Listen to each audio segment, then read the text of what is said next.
ধর্ষকের সর্বোচ্চ শাস্তির দাবিতে রাবিতে বিক্ষোভ।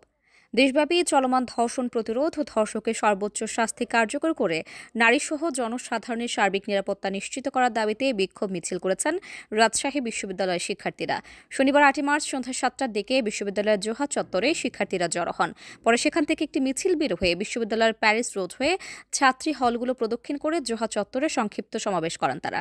এ সময় শিক্ষার্থীরা ফাঁসি চাই, ধর্ষকের ফাঁসি চাই, আমার সোনার বাংলায় ধর্ষকের ঠাঁই নাই, ইনকিলাব ইনকিলাব, জিন্দাবাদ, আমার বোন ধর্ষিত কেন, ইন্টিরিম জবাব চাই, গোলামিনা আজাদি, আজাদি, একটা ধর্ষক ধর, ধৈরা জবাই কর ইত্যাদি স্লোগান দেন। সমাবেশে বাংলা বিভাগের শিক্ষার্থী নাদিরা নিশা বলেন, আমরা পুরো বাংলাদেশের নারীরা আজ নিরাপদ না। আমরা যখন টিউশনি করিয়ে আসি তখন নিরাপত্তা পাই না, রিকশাওয়ালা আমাদের টিজ করে। আমরা চাই না আর এরকম কিছু হোক। এই সোনার বাংলায় আর কোনো ধর্ষকের ঠাঁই হবে না।